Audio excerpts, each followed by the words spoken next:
116 ሚሊዮን ፓውንድ በአንድ ተጫዋች ላይ የሚፈስ ገንዘብ። ይህ ቁጥር የክብር ካባ ነው ወይስ ከባድ ሸክም የሚሆን የእሾህ አክሊል? እግር ኳስ የውጤት ጨዋታ ብቻ አይደለም፣ የስነ ልቦና፣ የእምነት፣ የትዕግስትና የግፊት ፍልሚያ ጭምር እንጂ። ሰላም፣ እንኳን ወደ ኢቲንፎኔት በሰላም መጣችሁ። ዛሬ በክረምቱ የዝውውር መስኮት የአውሮፓን ትልልቅ ክለቦች የተቀላቀሉ ነገር ግን ሰማይና ምድር የሚራራቅ የውድድር ዘመን ጅማሮ እያሳለፉ ያሉ 4 ኮከቦችን ታሪክ ይዘን ቀርበናል። አንደኛው የጎል ንጉስ ትሆናለህ ተብሎ በቡድን አጋሮቹ ሲሞካሽ፣ ሌላኛው ደግሞ ለጊዜው ከሜዳ ውጣ የሚል መራር ትችት ከክለቡ ሲሰነዘርበት እናያለን። ከኤሚሬትስ የትዕግስት መንፈስ እስከ አንፊልድ የግፊት አየር፣ ከሰሜን ለንደን የታክቲክ ጥበብ እስከ ካታሎኒያ ዳግም ልደት ድረስ የሚዘልቀውን ይህን አጓጊ ታሪክ በጥልቀት ለመዳሰስ ተዘጋጁ። ይህ የተጫዋቾች ብቻ ሳይሆን የክለቦች ፍልስፍና ፍልሚያም ነው። አብራችሁን ቆዩ።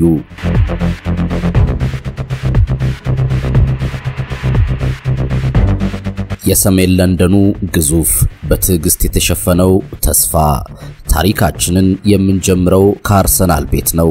መድፈኞቹ ለዓመታት ሲፈልጉት የነበረውን አይነት ተከላካዮችን በኃይል የሚታገል በአየር ላይ የበላይ የሆነና ሳጥን ውስጥ አደገኛ የሆነ ክላሲካል ቁጥር 9 ፍለጋቸው ያበቃው በስዊድናዊው ቪክቶር ዮኬሬሽ ላይ ነበር። በስፖርቲንግ ሊዝበን ቤት ያሳየው ብቃት በ52 ጨዋታ 54 ጎል የአርሰናል ደጋፊዎች የጎል ችግራቸው ተፈቷል ብለው እንዲያምኑ አድርጓቸዋል። ነገር ግን የእንግሊዝ ፕሪሚየር ሊግ ባህሪ የተለየ ነው። እዚህ እያንዳንዱ ተከላካይ እንደ አንበሳ ነው የሚታገለው። ዮኬሬሽ በመጀመሪያዎቹ 9 ጨዋታዎች ያስቆጠረው 3 ጎል ብቻ ነው። ይህ ከፖርቱጋሉ ታሪኩ ሲነጻጸር ብዙዎችን ታዲያ ምኑ ላይ ነው ልዩነቱ ሊያሰኝ ይችላል። ነገር ግን በአርሰናል ቤት በተለይ በአሰልጣኝ ሚኬል አርቴታ የመልበሻ ክፍል ውስጥ የሚነፍሰው ንፋስ የተለየ ነው። እዚያ እምነት ከስታቲስቲክስ በላይ ዋጋ አለው። የቡድን አጋሩ ጋብሪኤል ማርቲኔሊ ኦሎምፒያኮስ ጨዋታ ማግስት የተናገረው ንግግር የዚህ ማሳያ ነው። ቪክቶር ጎል ባያስቆጥርም የሰራውን ስራ ተመልከቱ።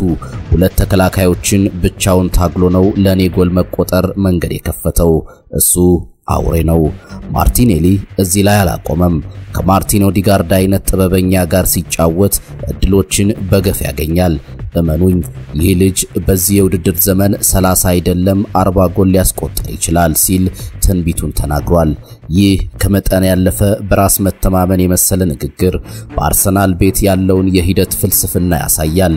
ታሪክን ስንመለከት እንደ ዴኒስ ቤርካምፕና ቴሪ ሄነሪ ያሉ የአርሰናል ሌጀንዶች እንኳን ክለቡን ሲቀላቀሉ ፈጣን ጅማሮ አልነበራቸውም። የነበረው ትዕግስት ግን ወደ ታሪክ እንዲቀይሩ አድርጓቸዋል። አርሰናል በዮኬሬሽ ላይ የዘራው የትዕግስት ዘር ፍሬያማ እንደሚሆን ጊዜ ያሳየናል።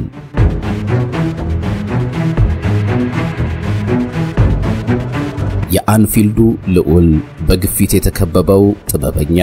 ከሰሜን ለንደን የረጋ መንፈስ ወጥተን ወደ መርሲሳይድ ስንሻገር የአየር ሁኔታው ፍጹም ተቃራኒ ነው። አንፊልድ በከፍተኛ ግፊት እየታመሰ ነው። የዚህ ግፊት ማዕበል ደግሞ በ116 ሚሊዮን ፓውንድ የሊቨርፑልን ቀይ ማሊያ የለበሰው ጀርመናዊ ኮከብ ፍሎሪያን ዌርትዝ ነው። ከባየር ሊቨርኩሰን ሲመጣ የፊሊፕ ኩቲንሆ ምትክ ተገኘ። የሊቨርፑልን የፈጠራ ችግር የሚፈታው ቁልፍ ነው ተብሎለት ነበር። ነገር ግን በእግር ኳስ ተስፋና እውነታ ሁሌም አይስማሙም። በ8 ጨዋታዎች 0 ጎል 0 አሲስት። ለእንዲህ አይነት ውድ ፈራሚ ይህ ቁጥር ተቀባይነት የለውም። ይህንን እውነታ የክለቡ ሌጀንድ ጄሚ ካራገር ያለምንም ይሉኝታ ተናግሮታል። የሊቨርፑል የቡድን ሚዛን የለም። ዊርትዝ ለዚህ ትልቅ ምክንያት ነው። እሱ ትልቅ ተሰጥኦ ሊኖረው ይችላል፣ ግን አሁን ላይ ለቡድኑ አይጠቅምም። ለአሁኑ ከቡድኑ ወጥቶ ሊቨርፑል ወደሚያውቀው አጫዋት ቢመለስ ይሻላል።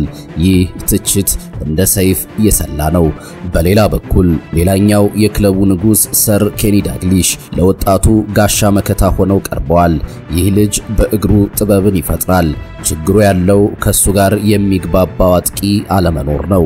እሱና አሌክሳንደር ኢሳክ በልምምድ ሜዳ ላይ ተናበው ሲጫወቱ ካየኋቸው በኋላ የአንፊልድን ሳር እንደሚያቀልጡት አልጠራጠርም። የሚያስፈልገው ጊዜ ብቻ ነው ሲሉ ተናግረዋል። የዊርትዝ ታሪክ በዘመናዊ እግር ኳስ አንድ ክለብ ለውጤት ያለው ጥድፊያና ለአንድ ወጣት ተጫዋች መሰጠት ያለበት የመላመጃ ጊዜ መካከል ያለውን ፍልሚያ ያሳያል። ሊቨርፑል ትዕግስት ያጣል ወይስ በውዱ ፈራሚው ላይ ያለውን እምነት ያጸናል?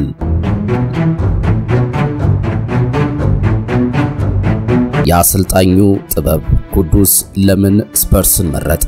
አንዳንድ ዝውውሮች የሚወሰኑት በገንዘብ ወይም በክለቡ ዝና ሳይሆን በአንድ ሰው አእምሮ ውስጥ ባለው ራዕይ ነው። የጋናዊው ተአምር መሐመድ ቅዱስ ወደ ቶተናም ያደረገው ዝውውር የዚህ አይነቱ ነው። ማንቸስተር ዩናይትድ፣ ቼልሲና ሌሎችም ክለቦች ቢፈልጉትም እሱ የመረጠው አሰልጣኝ ቶማስ ፍራንክን ነበር። ቅዱስ ምክንያቱን ሲያስረዳ የአሰልጣኝ ፍራንክን ታሪክ ተመልከቱ። በብሬንትፎርድ ቤት ስንት አጥቂዎችን ወደ ኮከብነት ለውጧል። ኦሊ ዋትኪንስ፣ ኢቫን ቶኒ፣ ብራያን ቤሞ፣ ስማቸውን ጥራ። እኔም በሱ እጅ የተሻለ ተጫዋች እንደምሆን በሆዴም በአእምሮዬም ተሰምቶኛል ብሏል። ቶማስ ፍራንክ የአጥቂዎች አንጥረኛ የሚል ቅጽል ስም ቢሰጠው ማጋነን አይሆንም። ተጫዋቾችን ታክቲካሊ ከማሳደግ ባለፈ በራስ መተማመናቸውን ይገነባል። የሱ ቡድኖች በሚታወቁበት ጌገን ፕሬሲንግ ውስጥ እንደ ቅዱስ ያሉ ኳስ የማንጠር ችሎታ ያላቸው ተጫዋቾች እንደ አልማዝ ያበራሉ። ቅዱስም ይህንኑ ነው የሚለው። አሰልጣኙ ከኔ የሚፈልገው ጫና እንድፈጥር እና አንድ ለአንድ ላይ ተከላካዮችን እንድጋፈጥ ነው። ይህ እኔም ወደው አጫወት ነው። ይህ ታሪክ አንድ ተጫዋች ለራሱ የእድገት መንገድ ሲመርጥ የአሰልጣኙ ፍልስፍና ከሁሉም ነገር በላይ ወሳኝ መሆኑን ያሳያል።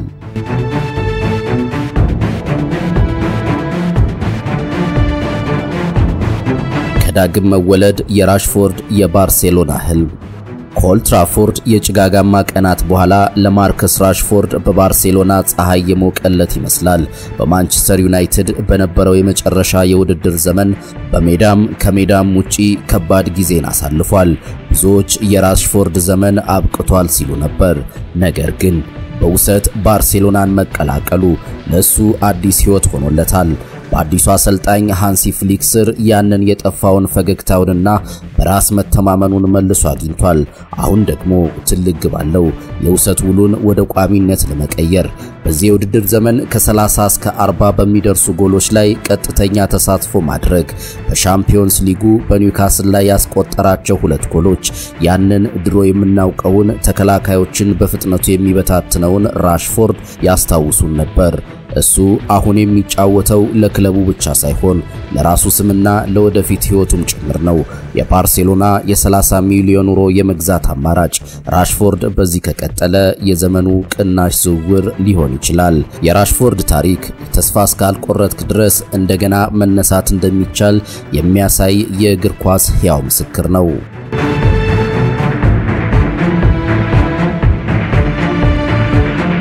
እንግዲህ ዛሬ 4 የተለያዩ መንገዶችን ተመልክተናል።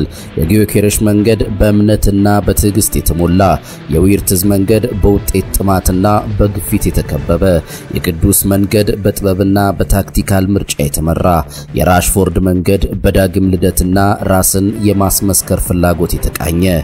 እነዚህ ታሪኮች የሚያሳዩን እግር ኳስ ቁጥር ብቻ ሳይሆን ስሜት፣ ፍልስፍናና የሰው ልጅ ታሪክ መሆኑን ነው። የውድድር ዘመኑ ሲጠናቀቅ የማን መንገድ የበለጠ ፍሬያማ ይሆናል? የአርሰናል ትዕግስት ያሸንፋል ወይስ የሊቨርፑል የውጤት ጥማት ይበልጣል? የአሰልጣኙ ጥበብ ወይስ የተጫዋቹ የግል ጥረት ያይል ይሆን?